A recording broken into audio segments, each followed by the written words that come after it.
بسم اللہ الرحمن الرحیم الحمدللہ رب العالمین والصلاة والسلام علی رسول اللہ الامین اما بعد۔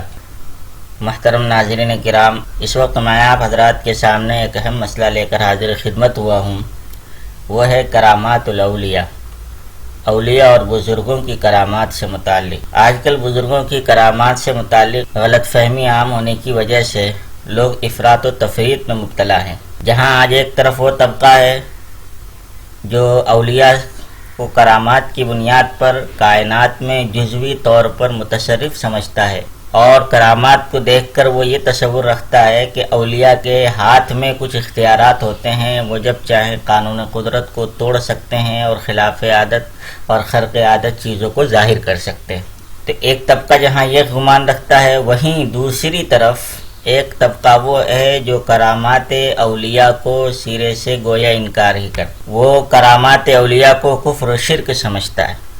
یہ دونوں خیال کرامت کو نہ سمجھنے کی بنیاد پر پیدا ہوئے۔ تو آئیے ہم سب سے پہلے آپ کے سامنے کرامت کی تعریف ذکر کرتے ہیں۔ کرامت کیا چیز ہوتی ہے؟ کرامت کی تعریف ہے: الکرامت خارق للعادت یجریہ اللہ علی ید بعض الصالحین من اتباع الرسل اکراما من اللہ لہ ببرکت اتباعہ للرسل صلوات اللہ وسلامہ علیہ۔ کرامت ایسی خرق عادت چیز کا نام ہے جو اللہ کسی نیک بندے پر جو انبیاء کے متبعین میں سے ہو ظاہر فرماتا ہے، اللہ جاری فرماتا ہے، اس کے اکرام کے طور پر نبی کی اتباع کی برکت سے۔ تو کرامت کے اندر دو باتیں ہیں، ایک تو یہ ہے کہ وہ خرق عادت کے طور پر ہوتی ہے، اور دوسرے یہ ہے کہ اسے اللہ سبحانہ و تعالی جاری فرماتے ہیں۔ اب اسے سمجھنے کی ضرورت ہے کہ خرق عادت کا کیا مطلب ہے۔ عادت کا مطلب ہوتا ہے کہ دنیا کا جو نظام چل رہا ہے، جو قانون چل رہا ہے، اس سے ہٹ کر کوئی کام کر کے دکھائے۔ دنیا کا قانون یہ ہے کہ آگ میں کسی کو ڈالا جائے گا تو وہ جلے گا، لیکن آگ میں ڈالا جائے اور نہ جلے، یہ ہے خرق عادت، خلاف عادت۔ دنیا کا قانون یہ ہے کہ پانی کو آگ پہ ڈالا جائے تو آگ بجھ جاتی ہے، لیکن پانی کو آگ پر ڈالے آگ نہ بجھے، یہ ہوئی خرق عادت۔ دوسری بات ہے یجریہ اللہ تعالی، اسے اللہ تعالی جاری فرماتے ہیں۔ اس میں اس بات کی کہا گیا ہے کہ کرامت کا جو ظہور ہوتا ہے وہ ولی کے اپنے اختیار سے نہیں ہوتا ہے، بلکہ وہ اللہ سبحانہ و تعالی کا ہی فعل ہوتا ہے۔ یعنی ولی کا اس میں سبب کے درجے میں بھی اختیار نہیں ہوتا۔ دنیا کے اندر جتنے کام ہوتے ہیں وہ سب اللہ سبحانہ و تعالی ہی کرتے ہیں، لیکن بہت سارے کام ایسے ہیں جس میں سبب کے درجے میں انسان کو اختیار ہوتا ہے، اور انسان کچھ اسباب اختیار کر کے وہ کام کر لیتا ہے۔ جیسے آج کل کی نئی ایجادات، بہت سارے نئے کام جو پچھلے دور کے اعتبار سے خرق عادت کہلائیں گے۔ مثلا آج انسان فضاؤں میں اڑ رہا ہے، آج انسان میلوں دور سے بات کر رہا ہے، لیکن یہ سب ایک اسباب کے دائرے میں ہو رہا ہے، ما تحت الاسباب۔ اور کرامت اور معجزہ یہ کہ جس کا کوئی سائنٹیفک سبب نہیں ہوتا، یہ محض اللہ سبحانہ و تعالی کا فعل ہوتا ہے، اور اللہ سبحانہ و تعالی اسے ظاہر کرتے ہیں۔ اب آپ یوں سمجھیے کہ دنیا میں جو کچھ ہوتا ہے اللہ سبحانہ و تعالی ہی کرتے ہیں، البتہ وہ کام دو طرح کے، ایک عادت کے موافق اور ایک عادت کے خلاف۔ تو عادت کے موافق جو کام ہے وہ تو ہم آنکھوں سے دیکھتے ہیں، اس لیے اس میں کوئی حیرانی نہیں ہوتی، اور عادت کے خلاف جو کام ہوتے ہیں وہ اللہ سبحانہ و تعالی کبھی نبی کے ہاتھ پر ظاہر کرتے ہیں، کبھی ولی کے ہاتھ پر ظاہر کرتے ہیں، اور کبھی ان کے علاوہ کسی فاسق اور فاجر شخص پر بھی ظاہر کرتے ہیں۔ تو نام ان کا الگ الگ دیا گیا۔ نبی کے اوپر ظاہر کرے تو اس کو کہا جاتا ہے معجزہ، ولی کے اوپر ظاہر کرے تو اس کو کہا جاتا ہے کرامت، اور کسی فاسق اور گنہگار شخص پر ظاہر کرے تو اس کو کہا جاتا ہے استدراج۔ استدراج کے معنی اللہ تعالیٰ ڈھیل دے رہے ہیں کہ ایک ایسا آدمی جو گناہوں میں مبتلا ہے، فسق و فجور کر رہا ہے، اس کے ہاتھ پر بھی اللہ تعالیٰ ایسی کام دکھا رہے ہیں جو عام آدمی نہیں کر سکتا ہے۔ تو غرض ہے کہ یہ اللہ کا فعل ہے، اس لیے کرامت میں کوئی ایسی بات نہیں ہے جس سے ہم صاحب کرامت کو کائنات میں متصرف سمجھے اور اسے قانون قدرت توڑنے پر قادر سمجھے۔ اسی بات کو اور وضاحت کے ساتھ علامہ ابن تیمیہ رحمۃ اللہ علیہ نے بھی لکھا ہے وَمِنْ أُصُولِ أَهْلِ السُّنَّةِ وَالْجَمَاعَةِ التَّصْدِيقُ بِكَرَامَاتِ الْأَوْلِيَاءِ وما يجري الله على أيديهم من خوارق العادات في أنواع العلوم والمكاشفات وأنواع القدرة والتأثيرات كالماثور عن سالف الأمم في سورة الكهف وغيرها وعن صدر هذه الأمة من الصحابة والتابعين وسائر قرون الأمة وهي موجودة في إلى يوم القيامة۔ اہل سنت والجماعت کے اصول میں سے ہیں اولیاء کی کرامات کو سچا ماننا اور جو اللہ ان کے ہاتھ پر جاری کرتے ہیں، اللہ ان کے ہاتھ پر جاری کرتے ہیں خلاف عادت امور۔ اب کیا کیا چیزیں ہو سکتی ہیں؟ طرح طرح کے علوم کی شکل میں، مکاشفات کی شکل میں، یعنی خلاف عادت امور جو ہو سکتے ہیں ظاہر اولیاء پر، وہ علوم کی شکل میں بھی ہو سکتے ہیں، مکاشفات کی شکل میں بھی ہو سکتے ہیں، اور الگ عجیب و غریب قسم کی تاثیر اور قدرت کی شکل میں بھی ہو سکتے ہیں، جیسے کہ اصحاب کہف کے بارے میں منقول ہے۔ اور اس امت کے ابتدائی دور کے لوگ صحابہ اور تابعین کی کرامتیں موجود ہیں، اور دیگر صدیوں کے لوگوں کی کرامتیں موجود ہیں، اور آج تک اور قیامت کے دن تک یہ پائے جائیں گے۔ تو غرض ہے کہ کرامت میں دو باتیں ہوئی کہ وہ خلاف عادت امور کا اس میں اظہار ہوتا ہے اور اسے اللہ سبحانہ و تعالیٰ کرتے ہیں۔ اب اگر کوئی یہ سمجھتا ہے کہ کرامت کا صدور غلط ہے اور معجزات کا ثبوت غلط ہے، تو گویا وہ یہ کہہ رہا ہے کہ اللہ سبحانہ و تعالیٰ پابند ہیں عادت کے موافق ہی دنیا میں نظام جاری رکھنے پر اور ہر کام عادت کے موافق کرنے پر، جبکہ اللہ سبحانہ و تعالیٰ پابند نہیں ہے، وہ فعال لما یرید ہے، وہ جو چاہے کر سکتے ہیں۔ اور اللہ جب چاہیں گے جبھی نبی کے ہاتھ پر معجزہ ہوگا، اللہ جب چاہیں گے جبھی ولی کے ہاتھ پہ کرامت ظاہر ہوگی، اور اللہ جب چاہیں گے جبھی استدراج ہوگا، ورنہ نہیں ہوگا۔ نبی جب چاہے معجزہ دکھا دے، ولی جب چاہے کرامت دکھا دے، اور صاحب استدراج جب چاہے استدراج دکھا دے، یہ نہیں ہو سکتا۔ بہرحال کرامت کی اس تعریف سے یہ واضح ہو گیا کہ وہ لوگ جو یہ سمجھتے ہیں، جو کہ بعض بزرگوں کی کرامتوں کو دیکھ کر کہ ان کو اختیار ہے، وہ جب چاہیں مریض کو شفا دے دے، وہ جب چاہیں کسی کوڑھی کو مادرزاد اندھے کو اچھا کر دے، تو یہ اس کی غلطی ہے۔ قرآن مجید میں حضرت عیسیٰ علیہ السلام کا معجزہ ذکر ہے۔ حضرت عیسیٰ علیہ السلام کو اللہ نے یہ معجزہ دیا تھا کہ وَيُبْرِئُ الْأَكْمَحَ وَالْأَبْرَصَ وَيُحْيِي الْمَوْتَىٰ بِإِذْنِ اللَّهِ، کہ مادرزاد ماں کے پیٹ سے جو اندھا پیدا ہوا ہے اس کو ٹھیک کر دیتے تھے، کوڑھی کے مریض کو ٹھیک کر دیتے تھے، مردوں کو زندہ کر دیتے تھے۔ لیکن اللہ نے کیا فرمایا ہر جگہ؟ بِإِذْنِ اللَّهِ، اللہ کے حکم سے۔ یعنی اتنا بڑا معجزہ دیکھ کر کوئی یہ نہ سمجھے کہ حضرت عیسیٰ علیہ السلام کے ہاتھ میں یہ پاور ہے کہ وہ زندہ کر دیں، نہیں، یہ اللہ سبحانہ و تعالیٰ کی طرف سے عطا کیا گیا ہے اور یہ اللہ کی مرضی سے ہوا۔ تو ایسے ہی اگر کسی بزرگ سے بھی اس طرح کی بات منقول ہے تو اس کا بھی یہی مطلب ہے کہ اللہ نے ایسا کیا ان کے ہاتھ سے تو ہوا۔ اب بعد میں اگر وہ بزرگ چاہے کہ میں کر دوں اور میں کر کے دکھا دوں، یا کوئی یہ سمجھتا ہے کہ وہ بزرگ ایسا جب چاہے کر سکتے ہیں، تو یہ اس کی غلط فہمی ہے اور وہ یہ کرامت کی حقیقت نہ سمجھنے کی بنیاد پر ہوئی۔ وہیں دوسری طرف جہاں ایک طبقہ یہ کہتا ہے، کرامت اس طرح کی کرامتوں کو دیکھ کر یہ کہہ دیتا ہے کہ بھئی اگر کسی بزرگ کے ہاتھ سے شفا مل گئی یا کوئی خرق عادت چیز کوئی نظر آ گئی، تو کہتا ہے کہ یہ تو شرک اور کفر ہو گیا۔ تو پھر یہ بات معجزات پر بھی آ سکتی ہے کہ مردوں کو زندہ کر رہے ہیں، بیمار کو شفا مل رہی ہے، تو یہاں پر بھی کوئی کہہ سکتا ہے کہ یہ بھی شرک ہے۔ کہیں گے کہ آپ نبی ہیں، تو نبی ہوں یا ولی ہوں، شرک تو بہرحال اللہ کے ساتھ کسی کو بھی شریک کرنا شرک ہے، چاہے نبی کو کوئی شریک کرے چاہے ولی کو شریک کرے، اس لیے اس کو اس زاویے سے دیکھنا غلط۔ دوسری بات، ایک بات عام طور پہ یہ کہی جاتی ہے کہ یہ کرامت فلاں بزرگ سے ہوئی، جبکہ ایسی کرامت صحابی سے منقول نہیں ہے، یعنی ان سے بڑے شخص سے منقول نہیں ہے اور ان سے کم درجے والے اور کم رتبے والے شخص سے منقول ہے۔ یہ اس لیے بھی کرامتوں کا انکار کر دیا جاتا ہے۔ یہ بات بھی کرامت کو نہ سمجھنے کی بنیاد پر ہے۔ اصل میں کرامت کا ظہور اللہ کی مرضی سے ہوتا ہے، اور کرامت نہ کمال ولایت کی دلیل ہے نہ نقصان ولایت کی دلیل ہے۔ چنانچہ شیخ صالح الفوزان اپنی کتاب الارشاد کے اندر لکھتے ہیں والاولیاء الذین لم تظہر لہم کرامۃ لا یدل ذلک علی نقصہم، کہ وہ بزرگ جن کی کوئی کرامت ظاہر نہیں ہوئی، یہ ان کی ولایت کے نقص کی دلیل نہیں ہے، جیسے کہ وہ بزرگان دین جن کی کرامتیں ظاہر ہوئی ہیں یہ ان کی ولایت کے اعلیٰ درجے کے ہونے کی بھی دلیل نہیں ہے۔ بہت سارے بزرگان دین ایسی بھی دنیا سے گزر چکے، ان سے ایک بھی کرامت ظاہر نہیں ہوئی، لیکن اس کا مطلب یہ نہیں ہے کہ ان کی ولایت میں نقص تھا۔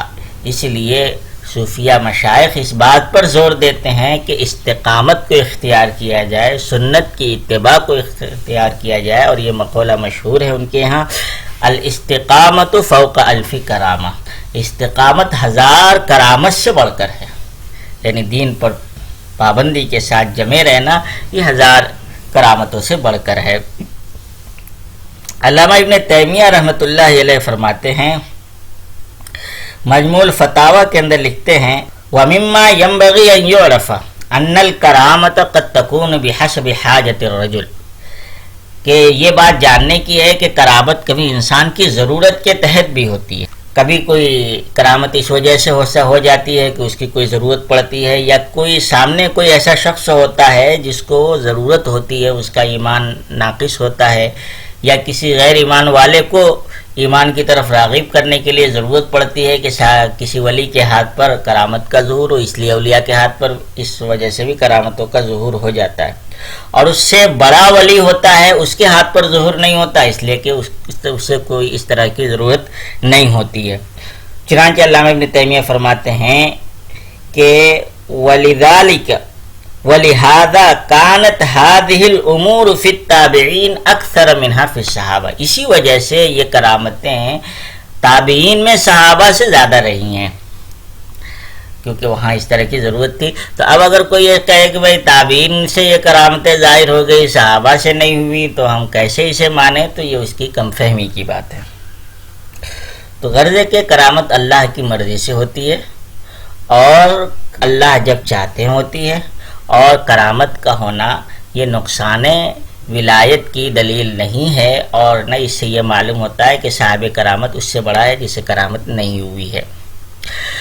کرامت پر ایمان اہل سنت والجماعت کا متفق عقیدہ ہے، جیسے ابھی میں نے ابن تیمیہ کی عبارت سنائی کہ وَمِنْ اصول اہل السنہ والجماعہ التصدیق بکرامات الاولیاء، اسی طریقے سے عقیدے کی مشہور کتاب العقیدۃ الطحاویہ کے اندر ہے وَنُؤْمِنُ بِمَا جَاءَ مِنْ كَرَامَاتِهِمْ وَصَحَّ عَنِ الثِّقَاتِ مِنْ رِوَایَاتِهِمْ، کہ اولیاء کی جو کرامتیں منقول ہیں ہم اس پر ایمان رکھتے ہیں، اور جو ثقات سے ان کی کرامتیں مروی ہیں ہم اس کو مانتے ہیں۔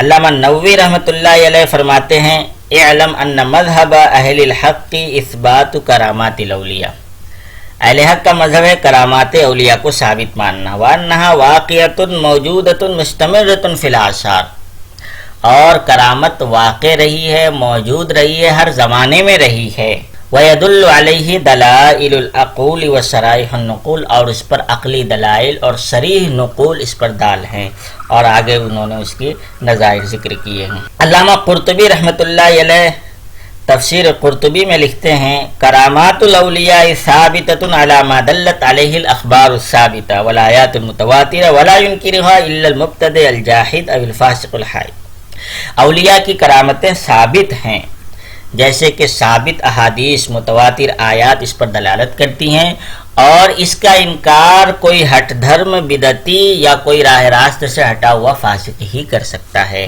تو غرض ہے کہ کرامات الاولیاء حق، یہ اہل سنت والجماعت کا متفقہ عقیدہ ہے، اور اس کا انکار کئی آیات اور نصوص کا انکار کرنا ہے، اور اس کی وجہ سے بزرگوں کو کائنات میں متصرف سمجھنا بھی غلط ہے۔ اب ہم نصوص سے کچھ مثالیں ذکر کرتے ہیں جو آیات میں اور احادیث میں کرامتوں سے متعلق آئی ہیں۔ چنانچہ قرآن مجید میں حضرت مریم کا واقعہ ذکر ہے کہ حضرت مریم کو بے موسم پھل مل رہا تھا، حضرت زکریا علیہ السلام ان کے پاس آئے تو دیکھا ارے بے موسم ان کے پھل مل رہا ہے، پوچھا کلما دخل علیہ زکریا المحراب وجد عندها رزقا قال یا مریم انا لک ھذا، محراب میں جب زکریا علیہ السلام کے پاس آئے تو پتہ چلا کہ یہ تو ان کے پاس پھل ہے، اور وہ موسم نہیں ہے ان پھلوں کا، پھر بھی مل رہے ہیں۔ پوچھا کہاں سے آیا؟ کہا ہوا من عند اللہ، یہ اللہ کی طرف سے ہے. یعنی دیکھو اس میں بتایا گیا کہ اس میں حضرت مریم کا کوئی ہاتھ نہیں ہے. اگر کوئی یہ سمجھے کہ حضرت مریم کو بے موسم پھل لانے پر قدرت ہے، وہ جب چاہے بے موسم پھل اگا سکتی تھی، تو یہ اس کا خیال غلط ہے. اور کوئی اس وجہ سے کوئی اشکال کرے کہ ہم یہ نہیں مانتے ہیں کہ یہ تو خدا کی قدرت ہے موسم اور بے موسم میں پھل اگانا، تو یہ بھی اس کی غلط فہمی ہے. یہ اللہ سبحانہ و تعالی نے کر کے دکھایا ہے. اسی طریقے کا واقعہ صحیح بخاری میں حضرت خبیب رضی اللہ تعالیٰ عنہ سے بھی منقول ہے. حضرت خبیب رضی اللہ تعالیٰ عنہ کا واقعہ تفصیل سے صحیح بخاری میں ہے کہ ان کو دشمنوں نے گرفتار کیا اور ان کو باندھ کے رکھا تھا، اور اس حالت میں ان کے پاس پھل ملے، جبکہ اس وقت کہیں پر بھی پھل نہیں تھے، اور اس وقت وہ بیڑیوں میں بندھے ہوئے تھے. تو یہ اللہ کی طرف سے ایک کرامت کے طور پر. اسی طریقے سے قرآن مجید میں اصحاب کہف کا واقعہ مذکور ہے کہ 309 سال تک وہ سوئے رہے. اب یہ عادت کے خلاف ہے، عقل میں نہیں آنے والی بات ہے کہ 309 سال تک آدمی زندہ رہے گا اور مسلسل سوتا رہے گا.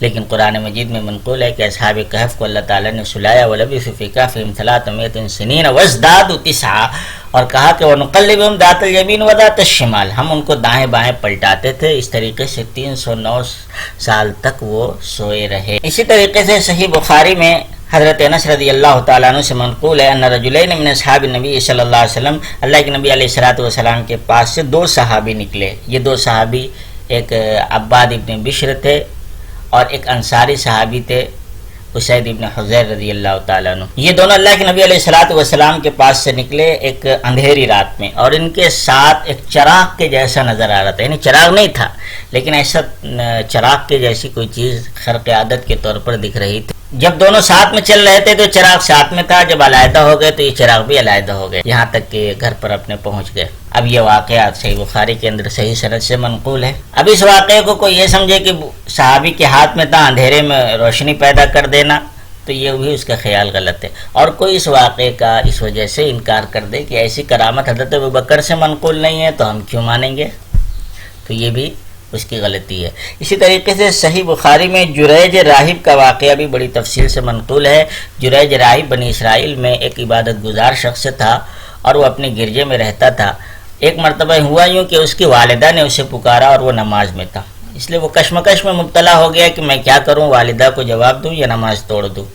بالآخر اس نے یہ فیصلہ کیا کہ نماز نہیں توڑنا ہے، مگر والدہ کو یہ بات بہت گراں گزری اور ان کے منہ سے بددعا نکل گئی کہ اللہ ان کو موت مت دینا جب تک کہ یہ زانیہ کا چہرہ نہ دیکھ لے. اب اللہ کا کرنا ایسا ہوا کہ ایک عورت اس کے گرجا کے پاس بکریاں چرانے کے لیے آتی تھی اور اس نے ایک چرواہے سے اپنا منہ کالا کر دیا اور اس سے حمل ہو گیا اور بچہ پیدا ہو گیا. اب عورت سے پوچھا لوگوں نے کہ یہ بچہ کس کا ہے، اس نے الزام دھر دیا راہب. لوگ غصہ ہوئے اور راہب کو خوب مارا، اور اسی دوران اللہ تعالیٰ نے کرامت یہ ظاہر فرمائی کہ اس بچے سے جب پوچھا گیا من ابو کا، تیرا باپ کون ہے، تو اس نے بچے نے اس حالت میں جواب دیا کہ وہ بکریوں کا چرواہا. تو یہ کرامت حضرت جریج کی ہے. اب بچہ بول رہا ہے شیر خارگی کے عالم میں. اب کوئی کہے کہ ہم یہ کرامت اس لیے نہیں مانیں گے کہ ایسی کرامت صحابی سے منقول نہیں ہے اور بنی اسرائیل کے راہب سے منقول ہے، تو کیا ان کا درجہ ان سے بڑھ گیا؟ تو یہ اس کی غلط فہمی کی بات ہے. غرض ہے کہ کرامت کے بارے میں یہ سمجھنا کہ بزرگوں کو اختیار ہوتا ہے کائنات میں تصرف کرنے کا، اشیاء کو رایان کو پلٹ دینے کا، یہ خیال رکھنا غلط ہے. یہ اللہ سبحانہ و تعالیٰ کی مرضی سے ہوتا ہے، اور اللہ جب چاہے تبھی ہوتا ہے اور جب نہ چاہے تو نہیں ہوتا ہے. اور یہ سمجھنا کہ کرامتیں وہ فلاں ولی سے ہوئی ہیں جب اس سے ان کے بڑے مرتبے والے شخص سے نہیں ہوئی ہیں، یہ بات بھی غلط ہے. اور اسی طریقے سے یہ کہنا کہ فلاں صاحب کے اندر جب یہ کرامت ان سے ہوئی تو پھر انہوں نے یہ ایسا کیوں نہیں کہہ دیا. مثلا کسی بزرگ سے یہ کرامت صادر ہو گئی کہ انہوں نے ہاتھ رکھا اور اللہ نے شفا دے دی، تو اب یہ سمجھنا، یہ کہنا کہ بھئی ہم یہ کرامت نہیں مانتے ہیں اس لیے کہ پھر بعد میں خود بزرگ بیمار ہوئے اور ان کو شفا نہیں ملی، یا ان کا بیٹا بیمار ہوا اور شفا نہیں ملی، تو یہ بھی کرامت کی حقیقت نہیں سمجھنے کی وجہ سے، کیونکہ وہ بزرگ شافی نہیں ہیں. وہ شافی ہوتے تو جب چاہے شفا دے سکتے تھے. بعض بزرگوں کو اللہ نے طی زمان کی کرامت دی ہے، مختصر سے وقت میں بڑے کام کر لیتے تھے. صحیح بخاری کے اندر حضرت داؤد کا واقعہ ذکر ہے. خفف علی داؤد القرآن، حضرت داؤد پر جو کتاب نازل ہوئی زبور وہ ہلکی کر دی گئی تھی. وہ اپنے جانور پر زین کسنے کا حکم دیتے تھے اور اتنی دیر میں وہ زبور پڑھ لیتے تھے. اب یہ طی زمان کی کرامت تھی، یہ ان کو میسر تھی. اب کوئی حضرت داؤد علیہ السلام کی کرامت کو دیکھ کر اپنی عقل کی کسوٹی پر پرکھے اور نہ اترے، اس کا انکار کرے تو یہ حدیث کا انکار ہوگا. اور کوئی اس وجہ سے بھی انکار کرے کہ فلاں کا بزرگ نے اتنی دیر میں کر لیا تو پھر فلاں جگہ ضرورت تھی تو وہ کیوں نہیں کر سکے، تو یہ بھی غلط ہے. پھر تو ایسا کوئی معجزات کے بارے میں بھی کہہ سکتا ہے. رسول اللہ صلی اللہ علیہ وسلم نے مثلا معراج کا سفر کیا، آسمان تک گئے، بیت المقدس تک گئے راتوں رات اور کسی کو خبر نہیں لگی. اور ہجرت کا سفر اتنی مشکلات سے بھرا ہوا، چھپ کر جانا پڑا، راستے بدل کے جانے پڑے، دشمن کا پیچھا کیا، اس سے بچنا پڑا، اتنی ساری مشقتوں کے ساتھ سفر ہے. تو کہنے والا یہ بھی کہہ سکتا ہے کہ جب راتوں رات آسمان پر جا کے آ سکتے ہیں تو مدینہ کا سفر کون سا دشوار تھا. تو بات یہی ہے کہ بھائی وہ معجزہ تھا اور یہ معجزہ نہیں تھا. نبی کے ہاتھ میں معجزہ نہیں ہوتا، یہ اللہ سبحانہ و تعالیٰ کے اختیار میں ہوتا ہے. ایسے ہی اولیاء کے ہاتھ میں کرامتیں نہیں ہوتی ہیں، وہ اللہ جب چاہتا ہے دکھاتا ہے. تو ہو سکتا ہے ولی نے کرامت سے کوئی بڑا کام کر دیا ہو اور پھر چھوٹے سے چھوٹا کام بھی نہیں ہو پایا ہو، اس لیے کہ اللہ کی مرضی نہیں تھی اور کرامت کا صدور نہیں ہوا. اسی طریقے سے کچھ لوگ یہ کہتے ہیں کہ کرامت صرف دعا کی قبولیت کا نام ہے. یہ بات بھی غلط ہے. ہم نے جو صحیح احادیث سے جو مثالیں دی ہیں اس میں بہت سارے ایسے واقعات ہیں جہاں پر دعاؤں کا تذکرہ نہیں ہے. جیسے وہ دو صحابی اللہ کے نبی علیہ السلام کے پاس سے گئے اور ان کے پاس چراغ کے جیسی روشنی تھی اور ان کے ساتھ باقی رہی. اسی طریقے سے حضرت خبیب رضی اللہ عنہ کو بے موسم پھل ملا. تو اس طرح کی یہاں پر دعاؤں کا بھی کوئی تذکرہ نہیں ہے.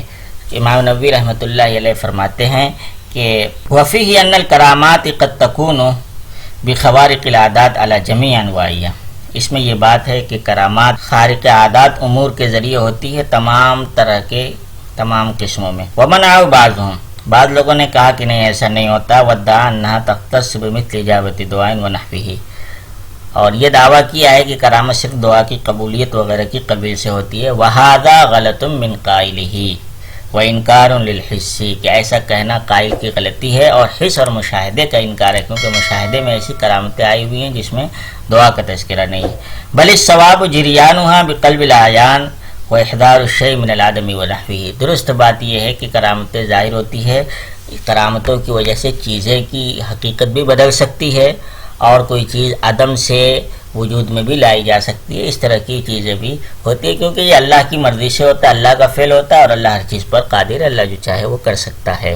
اللہ سبحانہ و تعالی ہمیں دین کی صحیح فہم نصیب فرمائے اور اللہ تعالی ہمیں صراط مستقیم پر گامزن فرمائے.